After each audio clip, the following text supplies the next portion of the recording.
تو یاد رکھو کہ اگر یہ مایوسی والی سچویشن آنا شروع ہو جائے تو ایک چیز اپنے آپ کو ہمیں ریمائنڈ کرانی تھی، وہ کیا ہے کہ میری ساری طاقت، بلکہ ساری دنیا کی ساری طاقتیں مل کر جب کسی انسان کو کسی چیز سے یا مشکل سے نکالنے کی کوشش کرتے ہیں اور وہ ساری طاقتیں جہاں پر فیل ہو جاتی ہیں، اللہ کی طاقت وہاں سے شروع ہو جاتی ہے۔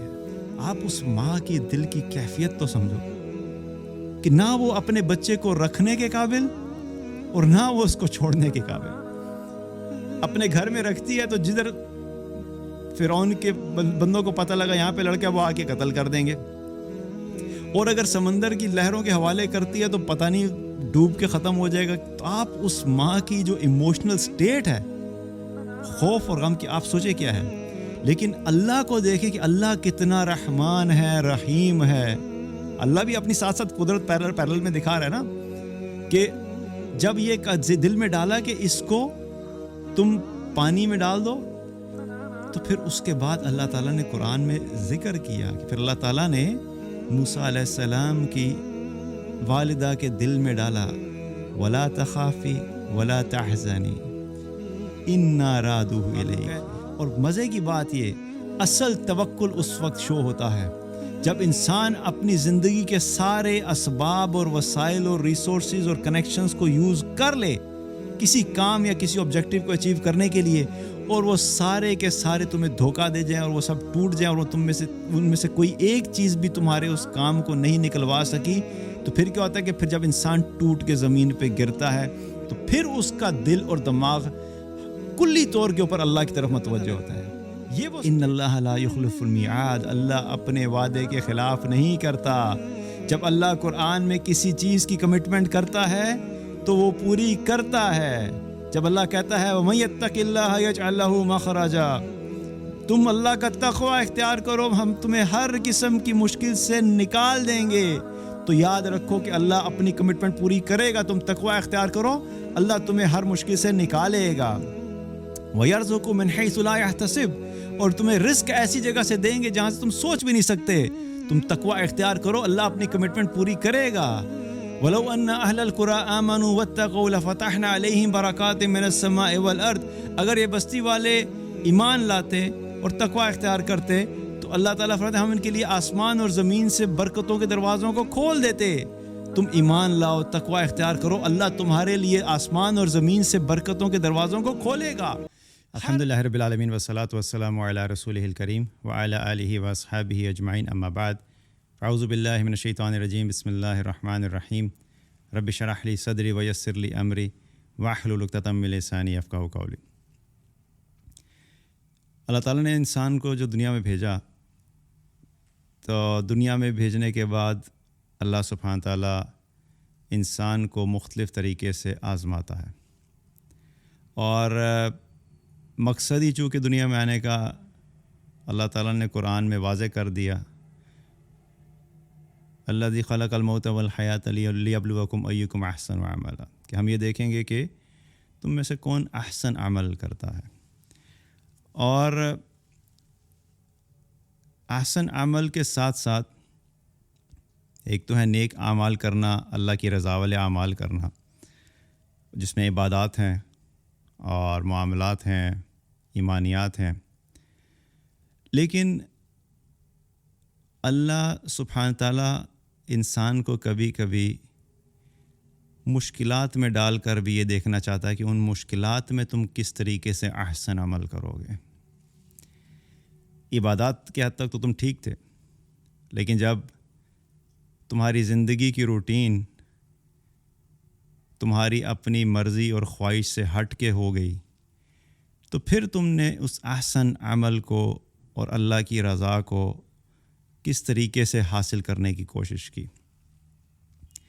تو اللہ تعالیٰ اس طریقے سے بھی انسان کو آزماتا ہے، اور جب مشکلات آتی ہیں، آزمائشیں آتی ہیں، تو انسان ان سے فائٹ بیک کرتا ہے۔ ہر انسان کا اپنا ایک طریقہ ہوتا ہے۔ کچھ لوگ دنیا کی طرف جو ہے وہ ٹلٹ ہو جاتے ہیں، سارے دنیاوی اسباب پہ فوکس کر دیتے ہیں اور سمجھتے ہیں کہ دنیا کے اسباب، دنیا کے لوگ، دنیا کا مال، دنیا کے تعلقات، یہ سب ہمیں جو ہے اس مشکلات سے نکال دیں گے۔ اور پھر کچھ لوگ ایسے ہوتے ہیں کہ جو ان مشکلات سے نکلنے کے لیے اللہ سبحانہ تعالیٰ کی طرف متوجہ ہوتے ہیں، اللہ کو مضبوطی سے تھامتے ہیں، اللہ کے بتائے ہوئے احکامات اور طریقے جو کہ اللہ تعالیٰ نے قرآن و سنت کے ذریعے سے ہم تک پہنچائے، ان کے اوپر چل کر ان مشکلات سے نکلنے کی کوشش کرتے ہیں۔ تو یہ دونوں کی آزمائش ہوتی ہے، لیکن مختلف انسان ان آزمائشوں میں مختلف طریقے کے رویے اختیار کرتے ہیں، اور آزمائشوں کے بھی مختلف لیول ہوتے ہیں، مختلف ڈیوریشنز ہوتی ہیں۔ کبھی آزمائش بہت چھوٹی سی ہوتی ہے اور انسان جو ہے اس سے نکل جاتا ہے، کبھی کبھی آزمائش بہت بڑی ہوتی ہے، انسان کی سوچ سے بھی زیادہ بڑی، اور انسان ایسی سوچ میں آ جاتا ہے کہ شاید یہ تو میں اس سے کبھی بھی نہیں نکل سکتا، اور یہ محسوس ہونے لگ جاتا ہے کہ یہ تو میری استطاعت سے، میری طاقت سے بہت زیادہ ہے، آئی کی ناٹ ہینڈل اٹ۔ لیکن ایک چیز یاد رکھیں کہ اللہ سبحانہ تعالیٰ نے جو قرآن میں فرمایا ہے کہ لا یکلف اللہ نفسا الا وسعها، کہ اللہ تعالیٰ کسی انسان کو اس کی استطاعت سے زیادہ جو ہے وہ آزمائش میں نہیں ڈالتا، اس پہ بوجھ نہیں ڈالتا۔ تو پہلی چیز جو یاد رکھنی ہے کہ جب بھی آزمائشیں آئیں، مشکلات آئیں، تو یاد رکھیں کہ اگر اللہ نے میرے پہ آزمائش ڈالی ہے جو کہ مجھے بہت بڑی لگ رہی ہے، وہ مجھے اپنی سوچ اور اپنے حالات کے حساب سے اور اپنی جو اسٹرینتھس اور سکلز جو مجھے پتہ ہیں ان کے حساب سے مجھے بڑی لگ رہی ہے، لیکن میرا اللہ یہ جانتا ہے کہ میں جب اپنے بندے کے اوپر ایک بوجھ ڈال رہا ہوں، ہو سکتا ہے کہ وہ بندہ یہ سمجھے کہ میں اس بوجھ کو نہیں اٹھا سکتا، لیکن اللہ تعالیٰ کو ہماری اسٹرینتھس اور ہماری جو ہڈن کیپیبلٹیز ہوتی ہیں وہ سب پتہ ہوتی ہیں۔ تو اللہ اپنی سوچ اور اپنے علم کے حساب سے مشکلات اور آزمائش بھیجتا ہے۔ تو پہلا یقین تو یہ رکھنا چاہیے کہ نہیں، یہ جس سچویشن سے بھی میں گزر رہا ہوں یا گزر رہی ہوں، اللہ نے مجھے اس قابل سمجھا ہے، اللہ نے مجھے اتنی طاقت دی ہے، تبھی اللہ نے مجھ پہ اتنا یہ بوجھ ڈالا ہے۔ لیکن بہرحال انسان ہے، کبھی کبھی انسان فائٹ کرتے کرتے ایسی سچویشن میں آ جاتا ہے کہ جب انسان ہر طرح کے اسباب اختیار کرتا ہے، ہر طرح کی پلاننگ کرتا ہے، ہر طرح کی کوشش کر لیتا ہے، اور کوئی بھی چیز کسی بھی ڈائریکشن سے اس کی فیور میں جاتی ہوئی اس کو نظر نہیں آتی، تو پھر اس وقت شیطان سب سے زیادہ ایکٹیو ہو جاتا ہے، کیونکہ انسان جب کمزور ہوتا ہے تو شیطان کے لیے سب سے آئیڈیل ٹائم اور سچویشن ہی وہی ہوتی ہے اس پہ اٹیک کرنے کی اور اس کو مزید نیچے گرانے کی۔ اس کی اگزامپل ایسے ہی ہے کہ آپ بالکل سٹرونگ ہیں، یا کوئی ایک جب ریسلنگ ہو رہی ہوتی ہے اور دو لوگ آپس میں لڑ رہے ہوتے ہیں اور بالکل فریش ہوتے ہیں، تو جب بالکل سٹرونگ ہوتے ہیں، فریش ہوتے ہیں، تو ایک دوسرے سے بیٹل کر رہے ہوتے ہیں، لیکن لڑتے لڑتے لڑتے کئی دفعہ ہوتا ہے کہ ایک اپوننٹ کیا ہوتا ہے، بالکل تھک جاتا ہے، زخمی ہو جاتا ہے۔ تو جب وہ زخمی ہو کے گرنے والا ہوتا ہے، اس وقت پھر دوسرا بندہ اس پہ اور زیادہ حاوی ہوتا ہے، کیونکہ اب پتہ ہے کہ اب یہ بالکل گرنے والا ہے، تو میں اس کے اوپر مزید ذرا سا اٹیک کروں گا تو یہ ختم ہو جائے گا۔ تو شیطان بھی یہی کرتا ہے کہ جب حالات مشکل ہوتے ہیں، انسان ان حالات سے لڑتے لڑتے لڑتے تھک جاتا ہے، اور کبھی کبھی ایسی سچویشن میں آ جاتا ہے کہ اس کو لگتا ہے کہ اب میں جو ہے نہیں نکل سکتا، اور پھر کیا کرتا ہے، پھر شیطان اس پہ اور اٹیک کرتا ہے۔ اب وہ کیا کرے گا، اب اس کو مزید وہ مایوسی کی طرف لے کر جائے گا۔ وہ بار بار کیا ذہن میں وسوسے ڈالتا ہے، دیکھو تم نے بڑی کوشش کر کے دیکھ لی، تم نے رب کو پکار کے دیکھ لیا، تم نے بڑے اللہ والے بنتے تھے، تم تو کہتے تھے میرا رب میرے ساتھ ہے، تم تو کہتے تھے کہ اللہ ہر چیز پہ قدرت رکھتا ہے، نہیں وہ مجھے نکالے گا، اسی سے تم نے امید لگائی، دیکھو کیا بنا، نہیں ہوا نا کچھ۔ تو کیا کرتا ہے، وہ مایوسی کی طرف لے کر جاتا ہے۔ تو یاد رکھو کہ اگر یہ مایوسی والی سچویشن آنا شروع ہو جائے تو ایک چیز اپنے آپ کو ہمیں ریمائنڈ کرانی تھی، وہ کیا ہے کہ میری ساری طاقت، بلکہ ساری دنیا کی ساری طاقتیں مل کر جب کسی انسان کو کسی چیز سے یا مشکل سے نکالنے کی کوشش کرتے ہیں، اور وہ ساری طاقتیں جہاں پر فیل ہو جاتی ہیں، اللہ کی طاقت وہاں سے شروع ہوتی ہے۔ ایسا نہیں ہے کہ ساری دنیا اگر فیل ہو گئی ہے تو اس کا مطلب ہے کہ معاذ اللہ اللہ بھی کمزور ہے، وہ بھی فیل ہو جائے گا، نہیں۔ اللہ سبحانہ تعالیٰ پوری کائنات کا بادشاہ ہے، مالک ہے، خالق ہے، مدبر ہے، وہ القہار ہے، الجبار ہے، المہیمن ہے، المؤمن ہے، السلام ہے، الرحمن ہے، الرحیم ہے، بے شمار اللہ کی صفات ہیں۔ ہم اگر اللہ کی صفات کو دیکھنا شروع کریں تو ہمیں اندازہ ہوگا کہ ہم کس اللہ کے ماننے والے ہیں۔ وہ پوری کائنات کو بنانے والا، کہ جس نے پوری کائنات کو بنایا اور انسان آج اس کائنات کو ایکسپلور کرنے کی کوشش کر رہا ہے، اور انسان کہاں تک پہنچ گیا ہے۔ سائنٹیفکلی بہت ساری ڈاکیومنٹریز آج اویلیبل ہیں کہ کہاں تک پہنچ گئے جی۔ ہم نے اپنے سولر سسٹم کو ایکسپلور کر لیا، اس کے بعد کیا ہوا کہ سولر سسٹم کیسے کام کر رہا ہے یہ پتہ لگ گیا۔ سولر سسٹم جو ہے ہمارا سولر سسٹم ایک گیلیکسی کا حصہ ہے یہ پتہ لگ گیا۔ پھر پتہ لگا کہ جو ہماری گیلیکسی ہے وہ ایک اور بڑی گیلیکسی کا حصہ ہے یہ بھی پتہ لگ گیا۔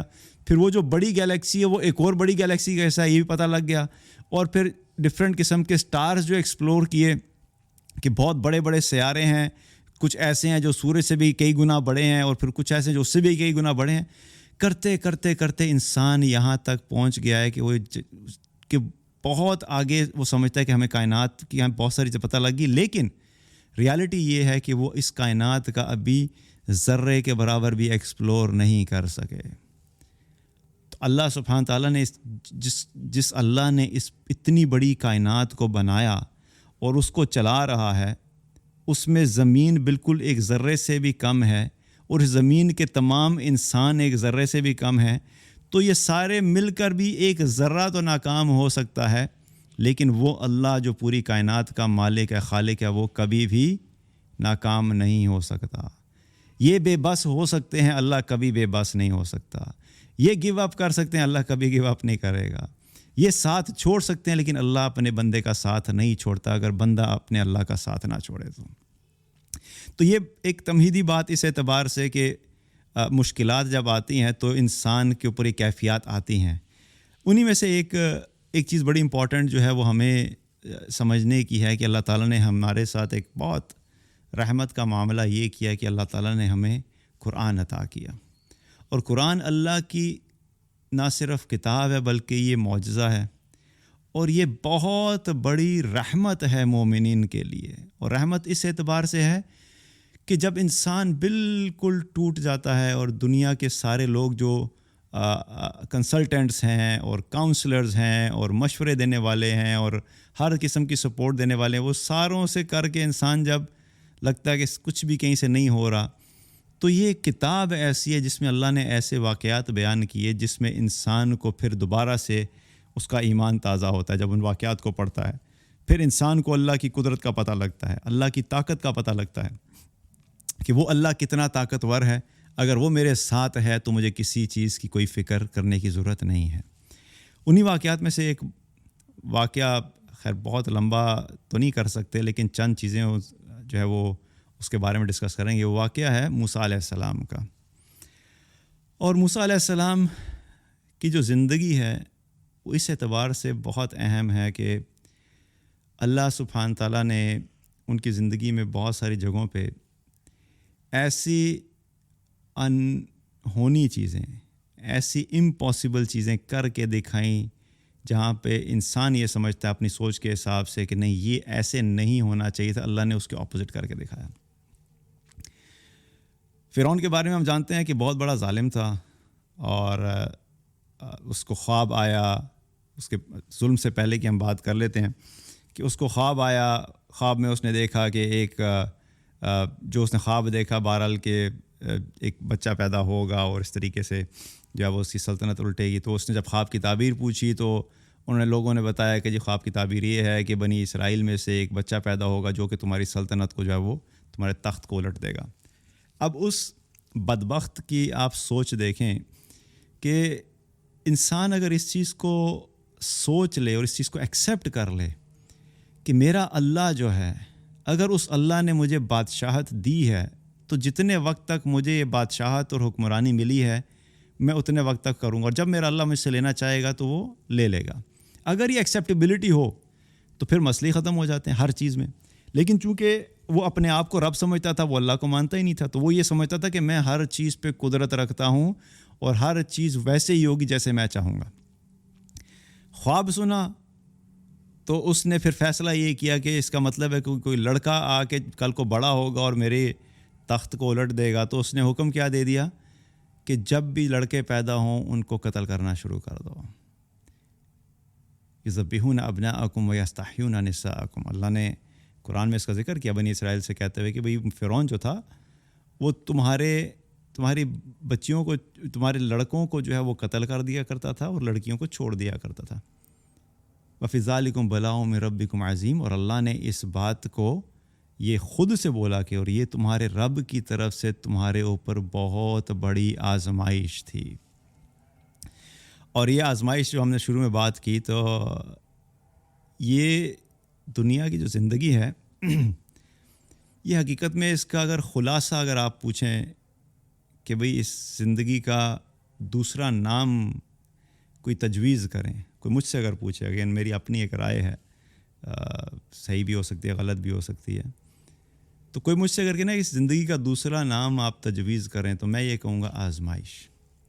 اس زندگی کا دوسرا نام آزمائش ہے. بہت سے نام ہو سکتے ہیں، کوئی کہہ سکتا ہے جی یہ راحت ہے، کوئی کہہ سکتا ہے یہ نعمت ہے، کوئی کہہ سکتا ہے کچھ بھی کہہ سکتا ہے، لیکن میں یہ سمجھتا ہوں کہ اس کا دوسرا نام کیا ہے، وہ آزمائش ہے. اور اللہ نے قرآن میں اس کا پھر ذکر بھی کیا. اللہ تعالیٰ نے فرمایا وَلَنَبْلُوَنَّكُمْ بِشَيْءٍ مِّنَ الْخَوْفِ وَالْجُوعِ وَنَقْصٍ مِّنَ الْأَمْوَالِ وَالْأَنفُسِ وَالثَّمَرَاتِ وَبَشِّرِ الصَّابِرِينَ. اللہ نے کہا کہ ہم تمہیں لازمی آزمائیں گے. اللہ تعالیٰ یہاں پہ یہ نہیں کہہ رہا کہ ہو سکتا ہے تم پہ کوئی آزمائش آ جائے، اور اللہ یہ بھی نہیں کہہ رہا کہ ہم تم میں سے کچھ کو آزمائیں گے.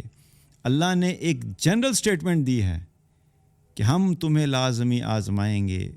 اب ہر ایک کی آزمائش کس کس چیز سے ہو سکتی ہے؟ اللہ تعالیٰ نے کب کس چیز سے آزمائیں گے؟ وَلَنَبْلُوَنَّكُمْ بِشَيْءٍ مِّنَ الْخَوْفِ، خوف سے، بھوک سے، مال کے نقصان سے، جان کے نقصان سے.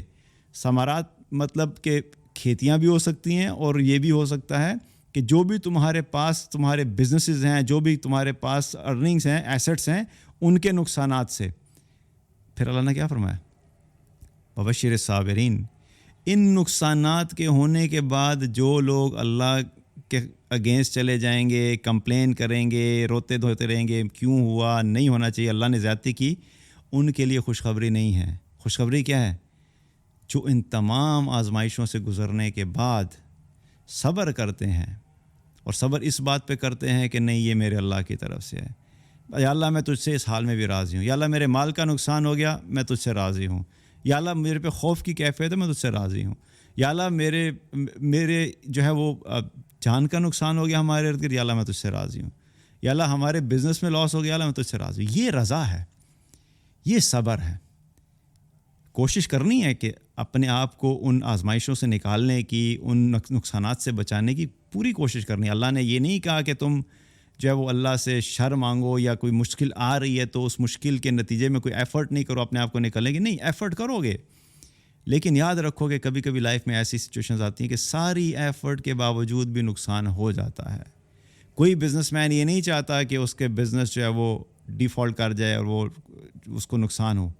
وہ بھرپور کوشش کرتا ہے، ہر طرح کی کوشش کرتا ہے کہ کسی طرح میں اپنے بزنس کو نقصان سے بچا لوں، لیکن ساری کوششوں کے باوجود بھی کبھی کبھی کیا ہوتا ہے کہ نقصان ہو جاتا ہے. مال کا نقصان، انسان بڑی کوشش کرتا ہے کہ اپنے مال کو بچا کے رکھے، لیکن کیا ہوتا ہے کہیں چوری ہو جاتا ہے، کوئی ڈاکو آ کے لے جاتا ہے. تو انسان خود تو نہیں چاہتا کہ نقصان ہو، لیکن نقصان ہو جاتا ہے. لیکن اصل بات کیا ہے کہ اس آزمائش میں انسان کا رویہ کیا ہے؟ تو وہ کیا ہے؟ جو صبر کرنے والے ان کے لیے اللہ کی طرف سے بشارت ہے. تو بہرحال موسیٰ علیہ السلام، فرعون جو ہے، جب اس نے حکم دیا کہ بچوں کو قتل کیا جائے، تو یہاں پہ کون سی آزمائش آ رہی ہے؟ یہاں پر تو بہت ساری آزمائشیں ہیں. اسے ایک ایکشن کے اندر اللہ نے کس کا ذکر کیا تھا؟ خوف کا ذکر کیا تھا. جب کسی جگہ پر بچے قتل ہونا شروع ہو جائیں تو آپ سوچیں کہ اس معاشرے کے اندر خوف کی کیا کیفیت ہوگی. لوگ اس خوف سے لٹرلی بچے پیدا کرنا بند کر دیں کہ بھائی کیا فائدہ کہ انسان کی اولاد ہو اور اولاد ہونے کے بعد وہ قتل ہو جائے، تو اس سے بہتر ہے اولاد پیدا ہی نہ کرو. تو خوف بھی وہاں سے، اب بنی اسرائیل خوف سے بھی آزمائے جا رہے ہیں، اور جو جانوں کا نقصان ہو رہا ہے اس سے بھی آزمائے جا رہے ہیں. مال تو پہلے ہی فرعون کے قبضے میں تھے، اس کی مرضی سے تھے، تو ان کے اوپر تقریباً ساری ہی آزمائشیں تھیں. تو اب کیا ہو رہا ہے؟ ان آزمائشوں کے اندر کیا ہوا کہ اس نے بچوں کو جب قتل کرنا شروع کیا تو اس کے جو ایڈوائزرز تھے انہوں نے کہا کہ دیکھیں جی بات سنیں، اگر آپ اس طرح سے سارے کے سارے لڑکوں کو قتل کرتے رہیں گے تو آج سے کچھ سالوں کے بعد، 10 سال بعد، 20 سال بعد، جب یہ پوری ایک نسل بڑی ہوگی تو ہمیں جو سارے مردوں کی ضرورت پڑتی ہے، مرد تو سارے ختم ہو جائیں گے کیونکہ لڑکے پیدا ہی نہیں ہوں گے، تو پھر مرد کیسے بنیں گے؟ تو یہ جو سارے ہم نے ملٹری بنائی ہوئی ہے، آرمی ہے، اور اس کے علاوہ کنسٹرکشن کا کام ہے، آپ کے ادھر بہت ساری اور چیزیں ہیں جہاں پہ مردوں کے سوا کوئی کام ہو نہیں سکتا، تو جب مرد ہی نہیں ہوں گے تو پھر یہ سب ذمہ داریاں کون سنبھالے گا؟ پھر اس پہ اس نے اپنا ڈیسیژن چینج کیا کہ بھئی 1 سال لڑکوں کو ماریں گے اور 1 سال لڑکوں کو چھوڑ دیں گے۔ اب جب یہ ڈیسیژن چینج ہوا، اب اللہ کی قدرت آپ دیکھیں، مقصد سارا بتانا ہے کہ ایک اللہ کی قدرت کو ذہن میں رکھنا ہے ہم نے۔ ہونا تو یہ چاہیے تھا ہماری سوچ کے حساب سے کہ جس سال لڑکے قتل نہیں ہو رہے تو ہم اپنی پلاننگ اگر کرتے کہ بھئی چلو اگر کوئی ایک ایسا شخص ہو جو کہ بڑا ہو کے فرعون کے خلاف کھڑا ہوگا تو ہم کیا کرتے؟ ہم کہتے بھی اس لڑکے کو اس سال میں پیدا کرو جس میں قتل نہیں ہو رہے، تاکہ یہ بچ جائے اور بڑا ہو کے فرعون کے سامنے کھڑا ہو۔ اللہ تعالیٰ نے موسیٰ علیہ السلام کو اس سال میں پیدا کیا جس سال میں بچے قتل ہو رہے تھے۔ اللہ کہتا ہے دیکھو میں تمہیں دکھاتا ہوں کہ میری طاقت، تمہیں کمپیریزن کرنا ہے نا، تم سمجھتے ہو فرعون بڑا طاقتور ہے، اب میں تمہیں اپنی طاقت دکھاتا ہوں، دیکھو میں بچہ اسی سال پیدا کر رہا ہوں جس میں فرعون قتل کر رہا ہے، جاؤ جا کے فرعون سے کہو کہ اس بچے کو قتل کر کے دکھا دیں۔ پہلی چیز اللہ نے اپنی قدرت دکھائی، اسی سال پیدا کیا۔ دوسری چیز، جب بچہ پیدا ہو گیا تو موسیٰ علیہ السلام کی ماں کی پریشانی، اب ان کو یہ ٹینشن کہ بھئی یہ بچے تو قتل ہو رہے ہیں لڑکے، تو اگر یہ خبر پہنچی کہ میرے گھر میں لڑکا پیدا ہوا ہے تو یہ تو اس کو قتل کر دیں گے، اب میں اس کو کیا کروں؟ اب موسیٰ علیہ السلام کی والدہ کو اللہ نے القاء کیا، ان کے دل میں ایک بات ڈالی، کیا کہ اس بچے کو تم صندوق میں، لکڑی کے صندوق میں ڈال کے سمندر میں بہا دو۔ اور یہ قرآن میں اللہ نے ذکر کیا کہ اللہ تعالیٰ نے موسیٰ علیہ السلام کی والدہ کے دل میں یہ بات ڈالی کہ اس کو سمندر میں ڈال دو۔ اب جب ایک ماں کی آپ کیفیت سوچیں کہ اس کا دودھ پیتا بچہ، اس کو خوف کی جو کیفیت ہے، اس کے جو پریشانی کی کیفیت ہے، اور پھر اس کے دل میں یہ خیال آ رہا ہے کہ اس کو بچانے کا میرے پاس ایک ہی راستہ ہے کہ میں اس کو صندوق میں ڈال دوں۔ اب اس کام کو کرنے کے لیے بہت بڑا جگرا چاہیے کہ ایک ماں جو ہے وہ اس طریقے سے اپنے بچے کو پانی میں ڈال دے۔ اور سب سے بڑی بات کیا ہے، آپ اس ماں کی دل کی کیفیت تو سمجھو کہ نہ وہ اپنے بچے کو رکھنے کے قابل اور نہ وہ اس کو چھوڑنے کے قابل، اپنے گھر میں رکھتی ہے تو جدھر فرعون کے بندوں کو پتہ لگا یہاں پہ لڑکا، وہ آ کے قتل کر دیں گے، اور اگر سمندر کی لہروں کے حوالے کرتی ہے تو پتہ نہیں ڈوب کے ختم ہو جائے گا۔ تو آپ اس ماں کی جو ایموشنل سٹیٹ ہے، خوف اور غم کی، آپ سوچیں کیا ہے۔ لیکن اللہ کو دیکھیں کہ اللہ کتنا رحمان ہے، رحیم ہے۔ اللہ بھی اپنی ساتھ ساتھ قدرت پیرل میں دکھا رہا ہے نا، کہ جب یہ دل میں ڈالا کہ اس کو تم پانی میں ڈال دو، تو پھر اس کے بعد اللہ تعالیٰ نے قرآن میں ذکر کیا کہ پھر اللہ تعالیٰ نے موسیٰ علیہ السلام کی والدہ کے دل میں ڈالا، وَلَا تَخَافِي وَلَا تَحْزَنِي إِنَّا رَادُوهُ إِلَيْكِ۔ سبحان اللہ۔ اللہ نے اس ماں کے جذبات کو سمجھتے ہوئے، اللہ دیکھیں، اللہ کی رحمت دیکھیں کہ وہ بنانے والا تو وہی ہے نا، اللہ کو پتہ ہے کہ میں جس آزمائش میں ڈال رہا ہوں، اس آزمائش میں اس کی انٹرنل جو سچویشن ہے، وہ ایموشنل سٹیٹ کیا ہوگی۔ 2 کیفیات کا ذکر کیا اللہ نے۔ اللہ نے کہا کہ دیکھو، ولا تخافی، خوف مت کھاؤ، ولا تحزنی، اور غمگین بھی مت ہو، ان رادہ الیکی، میں اس کو تمہارے سے دوبارہ ملوا دوں گا۔ یہ تسلی اللہ نے وہیں پہ دل میں ڈال دی۔ اب آپ سوچیں، خوف کس چیز کا ہے کہ اگر اپنے پاس رکھتی ہیں تو فرعون کے فوجی جو ہیں وہ آئیں گے اور آ کے قتل کر دیں گے، تو اس چیز کا خوف ہے کہ مارا جائے گا میرا بچہ۔ اور اگر اپنے سے جدا کرتی ہیں تو پھر جدائی کا غم بھی تو ہے کہ اپنے بچے سے جدا ہو کہ غم اور خوف دونوں اکٹھے ہو گئے. تو اللہ نے دونوں ایموشنل سٹیٹس کا ذکر کرتے ہوئے پھر تسلی دی. اور یہ بڑی پیاری ایک اللہ کی رحمت ہے کہ دیکھیے وحی جو ہے وہ تو صرف انبیاء پہ آتی ہے، انبیاء علیہ السلام کے علاوہ وحی کسی پہ نہیں آتی. لیکن جو القاء ہے یا الہام ہے یہ اللہ سبحانہ تعالیٰ کسی بھی بندے کے دل میں ڈال سکتا ہے. اب موسیٰ علیہ السلام کی والدہ جو ہے وہ نبی نہیں ہیں، لیکن اللہ قرآن میں کہہ رہا ہے کہ ہم نے ان کے دل میں یہ القاء کیا، دل میں یہ بات ڈالی. تو کبھی کبھی انسان جب اس سٹیٹ سے گزر رہا ہو تو اللہ سے مانگنا چاہیے کہ اللہ تو میرے دل میں ڈال دے. کبھی کبھی انسان کو ظاہری طور پہ کچھ چیز سمجھ نہیں آ رہی ہوتی کہ یہ کام کروں گا یہ ٹھیک ہے، یہ صحیح ہے، یہ غلط ہے. انسان کی زندگی کا پورا جو وہ آپ سمجھ لیں کہ سارے کا سارا جو ایک ترتیب ہے وہ اتنی ڈسٹربڈ اور میسڈ اپ نظر آتی ہے کہ انسان خود سے فیصلے نہیں کر پا رہا ہوتا کہ کیا صحیح ہے کیا غلط ہے. اس وقت اللہ سے مانگا کرو، اللہ کو کہا کرو یا اللہ میرے دل میں ڈال دے کہ کیا صحیح ہے کیا غلط ہے. اللہ اس چیز کی طاقت اور قدرت رکھتا ہے کہ اللہ انسان کے دل میں پھر صحیح اور غلط کی تمیز ڈال دیتا ہے، لیکن مانگو اللہ سے. تو اللہ تعالیٰ نے یہاں پر بھی کیا کیا، ان کے دل میں ڈال دیا. اب اللہ کی اگلی قدرت، پانی میں ڈال دیا بچے کو موسیٰ علیہ السلام کی والدہ نے. اب پانی جو ہے وہ کہیں بھی جا سکتا ہے. میں آپ کو یہاں پہ کہوں بھی سمندر میں ایک لکڑی کا تخت ڈالو اور پھر میں آپ سے یہ کہوں کہ یہ جو لکڑی کا آپ یہ ڈبہ رکھ رہے ہو سمندر میں، آپ نے یہ کرنا ہے کہ یہ ڈبہ جو ہے یہ اس کارنر سے نکل کر تو یہ فلاں ملک میں پہنچے یا فلاں علاقے میں پہنچے. آپ نے یہ میک شور کرنا ہے. تو کیا سمندر کی لہروں کو آپ اتنی قدرت رکھتے ہیں کہ اس ڈبے کو آپ بغیر کسی چیز کے کنیکشن کے صرف اتنا کہہ دے تم نے جہاں سے وہاں پہنچنا ہے؟ وہ تو سمندر کی لہروں کے حوالے وہ جہاں مرضی لے جائے. اللہ کی اگلی قدرت کیا ہے؟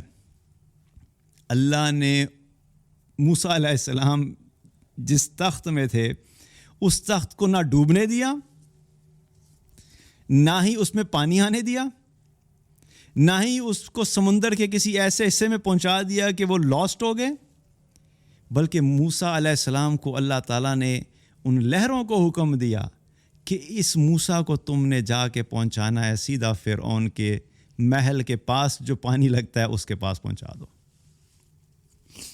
اب یہ اللہ کی قدرت ہے. اللہ پانی کو کنٹرول کر کے دکھا رہا ہے کہ دیکھو یہ پانی بھی کسی کو نقصان نہیں پہنچا سکتا جب تک کہ اللہ کا حکم نہ ہو.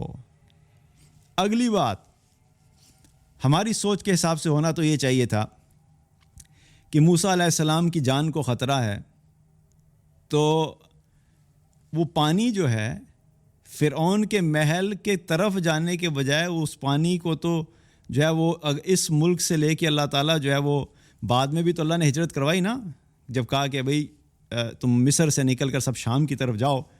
تو اللہ تعالیٰ موسیٰ علیہ السلام کو بچانے کے لیے وہ فرعون کی جو باؤنڈریز تھی ان سے نکال کے پانی کو یہ بھی حکم دے سکتا تھا کہ کسی دوسرے ملک میں جا کے موسیٰ کو ڈراپ کر دو، وہاں پہ وہ بڑے ہوں گے، بڑے ہونے کے بعد جو ہے جب وہ تیار ہو جائیں گے پھر نبوت ملے گی، پھر ان کو واپس بلائیں گے. اللہ کہتا ہے نہیں، تمہیں میں اپنی ساری قدرتیں دکھاتا ہوں تاکہ تمہارے دماغوں کے اندر جو یہ دنیا کے لوگوں کا خوف ہے اور دنیا کی جو مخلوق ہے اس کا خوف جو بیٹھا ہوا ہے کہ شاید یہ مخلوق تمہاری زندگی اور موت کے فیصلے کرتی ہے، میں یہ سارے خوف تمہارے دماغ سے نکالنا چاہتا ہوں. میری قدرت دیکھو تم. اللہ تعالیٰ نے موسیٰ علیہ السلام کو پہنچا دیا فرعون کے محل میں. جس سے بچانا تھا، جس سے خوف تھا، جو قتل کر رہا تھا، اللہ نے اسی کے گھر پہنچا دیا. اب اللہ کی اگلی قدرت، بچہ وہاں پہنچ گیا. ہونا تو یہ چاہیے تھا کہ فرعون نے چونکہ اس سال بچے قتل کرنے کا حکم دیا ہوا تھا، جو ہی لڑکا پہنچا تو ہونا یہ چاہیے تھا کہ وہ اپنی تلوار نکالتا اور وہاں پہ کام ختم کر دیتا. لیکن اللہ نے کیا کیا؟ اللہ نے وہاں پہ بھی جو ہی وہ بچہ پہنچا تو جو فرعون کی جو بیوی، انہوں نے جب دیکھا تو ان کو ان دل میں اس بچے کی محبت ڈال دی، اور ایسی محبت ڈالی کہ بیوی نے کہا کہ بھئی ہم اس کو اپنا بیٹا بنا لیتے ہیں.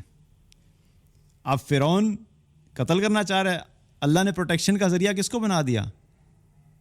فرعون کی بیوی. اب یہ اسباب ہیں، لیکن یہ اسباب بھی پروٹیکشن کے کون سارا نظام چلا رہا ہے, کون ساری تدبیر چلا رہا ہے؟ وہاں پر کیا فرعون کی بیوی کے دل میں ڈال دیا کہ بھئی اس کو کرو. فرعون کی بیوی نے جو ہے وہ اب فرعون کو منا لیا کہ نہیں اس کو ہم نے کچھ نہیں کرنا, یہ ہمارے لیے ہمارے بیٹے کی طرح کل کو ہمارے کام آئے گا.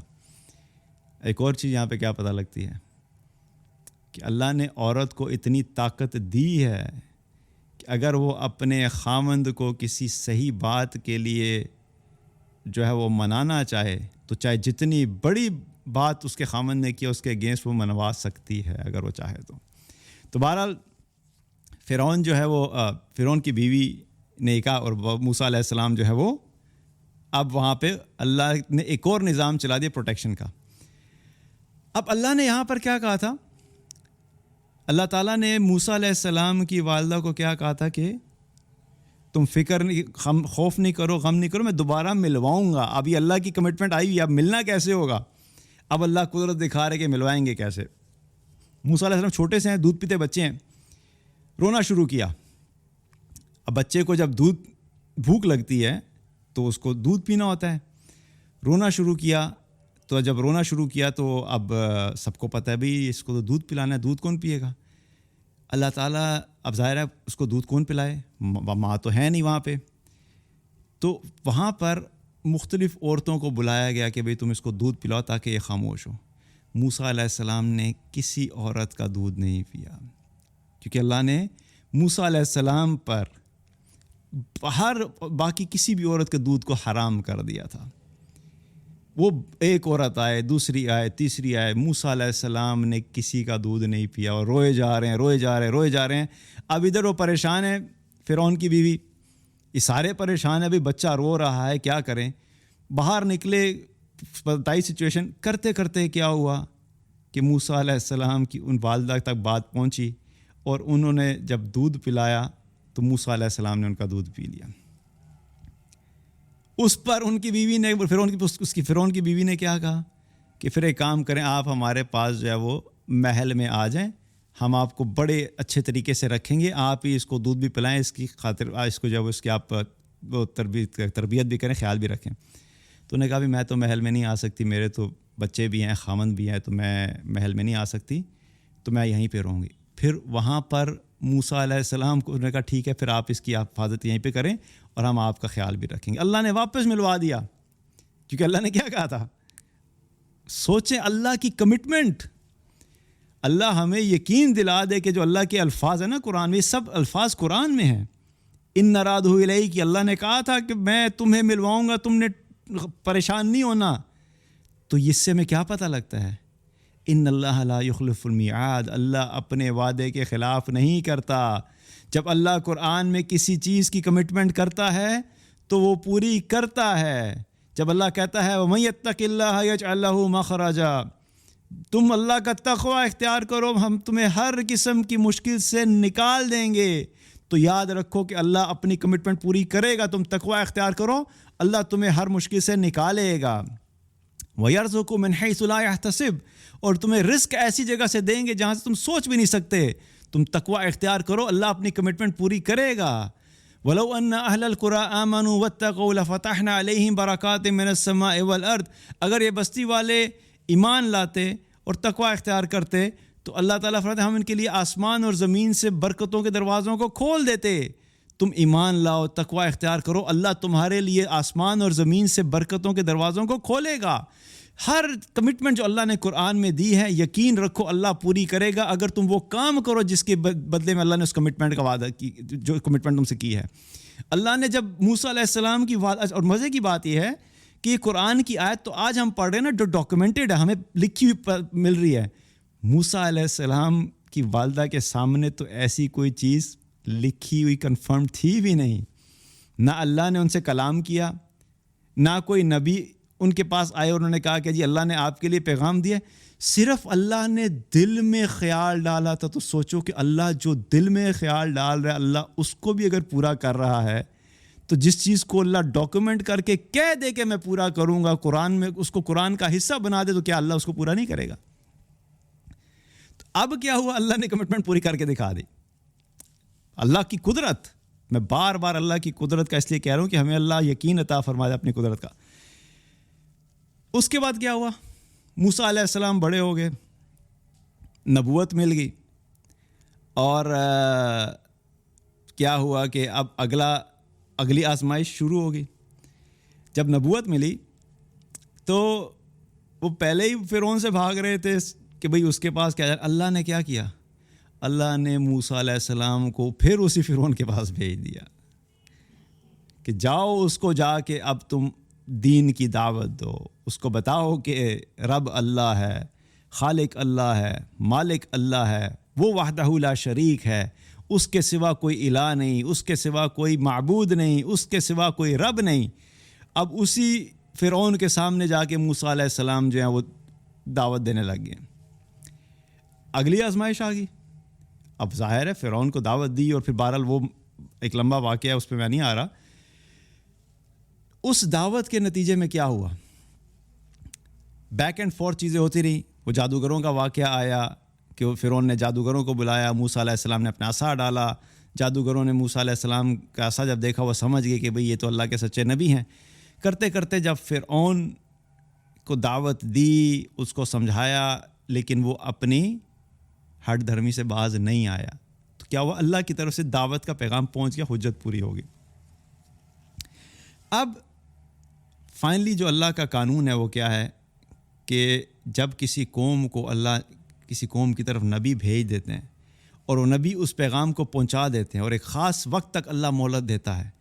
اللہ تعالیٰ فوراً نہیں ہوتا کہ ایک دفعہ نبی نے پیغام دیا اور بس ایک دفعہ کے بعد اللہ نے عذاب بھیج دیا. نہیں، اللہ رحمان ہے، رحیم ہے، وہ اپنے بندوں کو پورا چانس دیتا ہے، بالکل اینڈ تک چانس دیتا ہے کہ کسی طریقے سے یہ بندے میرے دین کی بات، میری بات سن کر، میرے نبی کی بات سن کر میری طرف آ جائیں. اللہ سبحانہ تعالیٰ بہت لمبا چانس دیتا ہے، لیکن پھر ایک اللہ کا کٹ آف ٹائم ہے.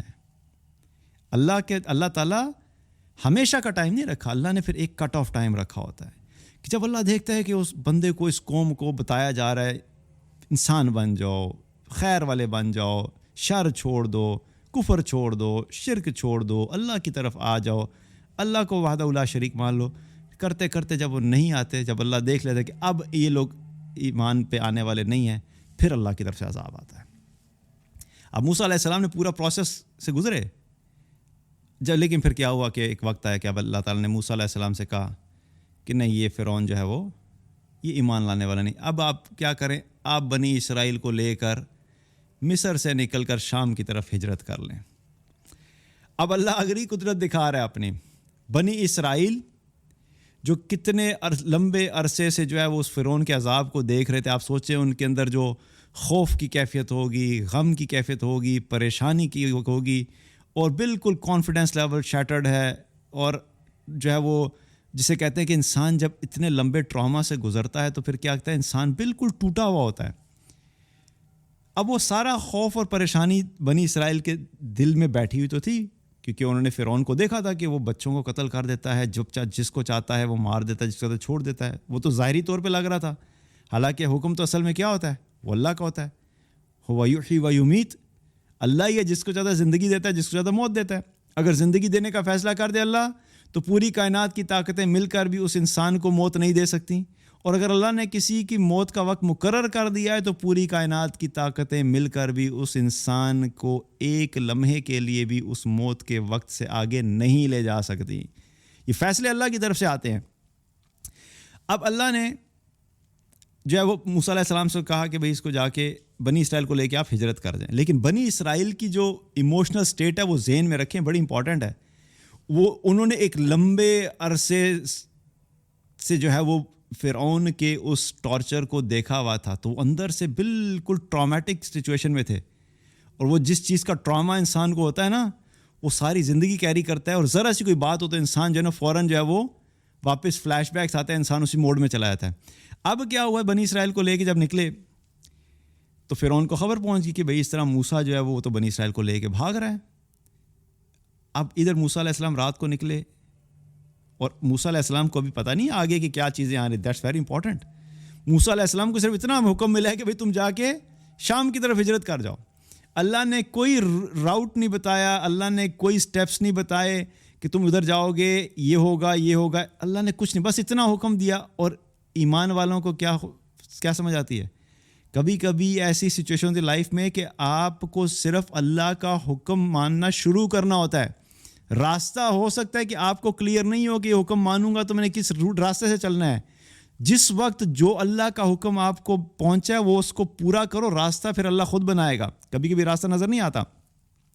اب موسیٰ علیہ السلام لے کے چلے گئے بنی اسرائیل کو.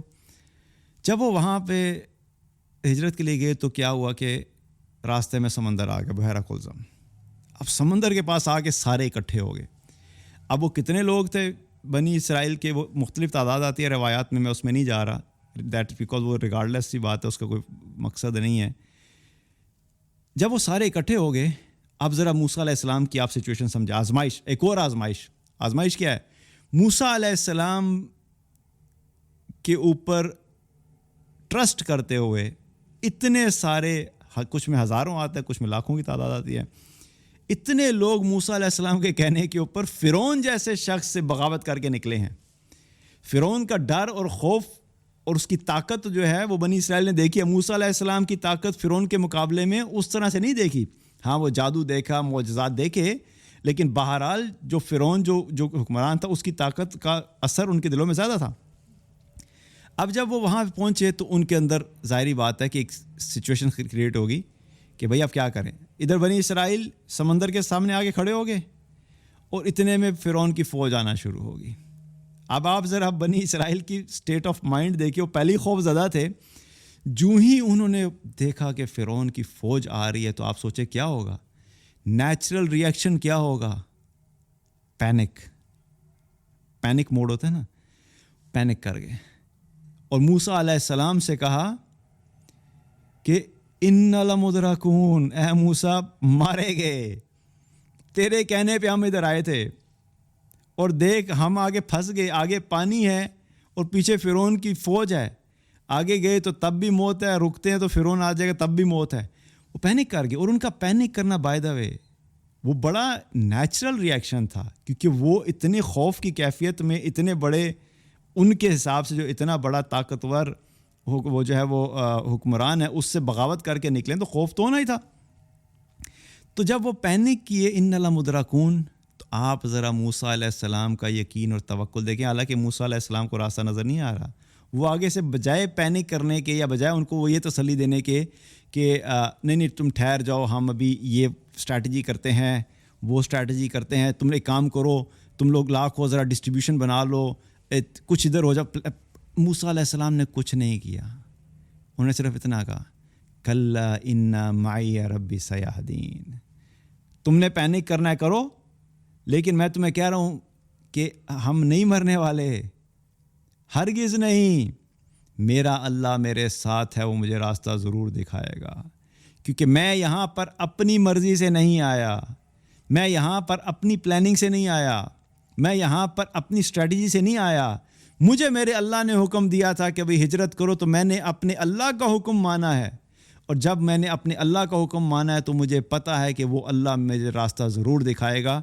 اس لیے مجھے ٹینشن نہیں ہے, تم نے ٹینشن لینی ہے تو لو. اب یہاں پر کیا ہوا کہ ادھر جب پینک موڈ تھا اور موسیٰ علیہ السلام نے اللہ پہ توکل کیا, بھروسہ کیا, تو اگلی بات کیا ہے, اللہ تعالیٰ جو ہے نا ان سارے واقعات سے ہماری مختلف طریقے سے تربیت کرتا ہے. اللہ تعالیٰ موسیٰ علیہ السلام کے لیے یہ بھی تو کر سکتا تھا کہ وہاں پہنچ گیا, پہلے سے ہی پانی کھولا ہوتا.